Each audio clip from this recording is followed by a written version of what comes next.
got the San Francisco 49ers versus the Los Angeles Rams. 49ers coming off a bye week. They're still going to have Mullens. We think we'll have Mostert back. We think he'll be activated. The Los Angeles Rams, just to let everybody know, we have not watched Monday Night Football because we record these on Monday morning. So I don't know what happened. I'm assuming that Rams-Tampa Bay game is going to be relatively close. And David and I predicted last week that it would be a defensive-minded game. Who the heck knows if we're right? You can let us know and comment and make fun of us or say, hey, good job when you watch this video, because we really don't know. Probably them making fun of us. Yeah, probably. Look, the Los Angeles Rams, I believe, are they're led by their defense at this point. They're going to want to run the ball. San Francisco, look, they're injured. They just have crazy injuries on both sides of the ball. We know about it already. But their defense is still a reasonable defense. I think they'll make the run game a little bit harder on the Rams. I still don't love Mullens, but it helps that he had a bye week. It helps that they have 2 weeks to game plan for this Rams game. It's not a comfortable thing for them. The line's going to be interesting when I get it to you, but let's get into fantasy stuff. I stay away from Mullens. Mostert, I feel bad about it. I have him on my team. I don't know. I have a lot in the lineup. I might just go receiver heavy this week and see if Mostert can play, I don't know, more than 2 quarters. Because the last 5 times I've had in the lineup, he's left the game early. So I don't know if I want to leave myself open to that. But I do have him as a startable grade if he can make it the way through. I'm going to stay away from everybody else. I really respect the Rams' defense here. Other than tight end, and as we talked about last week, I think that's going to be Jordan Reed and not Dwelly. But, we'll see. I don't feel great about it, but I think it's going to be a closer game. Now, the Rams, I don't start Goff. I don't start any of the running backs, but I do start Cooper Kupp and Robert Woods. And then I stay away from everybody else. I really do think this is going to be a lower scoring game, but take it away, David. I think I totally agree. It's going to be a lower scoring game, and I'm not starting anyone. I'm not starting I can't argue against it, really. Yeah. And I don't think I'm starting a single Ram either.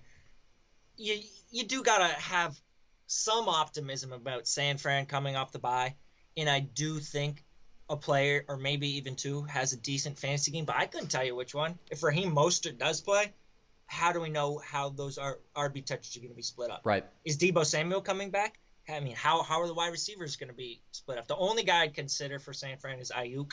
If Deebo Samuel's out, they seem like they kind of have nobody else to pass to. Ayuk he's been solid, so I would start him. If Deebo's out, if Deebo's playing out, I don't touch anybody on the San Fran side of the ball. Yeah. I just don't like it, and I don't like anybody for the Rams either, because the first time they played, this was a low-scoring game. Yeah. Jared Goff did throw for 2 touchdowns, but that was his season low for passing yardage in that first game. He was 19 of 38, so 50% completion, not good. 198 passing yards, not good. It's not good. Not good for Robert Woods. It's not good for Cooper Kupp, who, by the way, in that game, Cooper Kupp, 3 receptions, 11 yards on 9 targets, week 6 against San Fran. I've been higher on Kupp. And I know you have too. I've been higher on Kupp than just about everybody in fantasy world. He looks a step, like maybe half step slower this year. I don't know what it is. He just looks a little slower.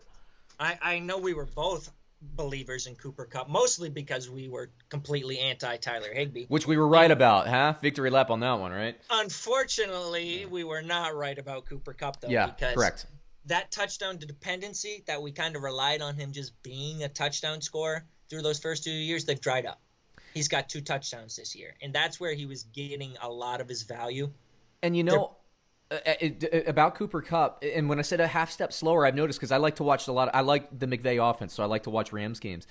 I've just noticed, like in years past, he's caught this slant and just taken it up the field. This year, he's getting caught by the safety consistently. Like, he'll have the open space. These would have been touchdowns last year. They're not touchdowns this year. I don't know. It might be a different Cooper Kupp, but it also might be Cooper Kupp getting more attention now that Brandon Cooks is gone and Josh Reynolds is not quite up to Brandon Cooks' level. Yep. It could be that they're attempting less passes per game, which they are. They're down about 5 passing attempts per game. So it's not good for the Rams passing offense. It's not good for Cooper Kupp.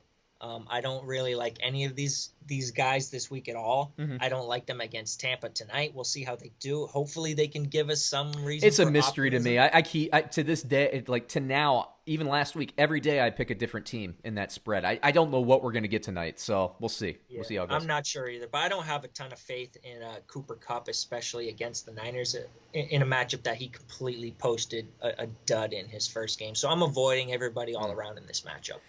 All right, let me hit you with it. We got San Francisco, according to Bovada, +7 versus the Los Angeles Rams. Who you got? 7's a lot of points in what we're both projecting to be a defensive game, divisional game. Niners coming off a bye. I'm going to take Niners in the points here. Yeah, I wrote down basically Rams win by 5, so I'll take the 49ers to cover, the Rams to win the game. But I think the defenses here are going to keep this game close on both sides, so I'll take the touchdown there. Let's see.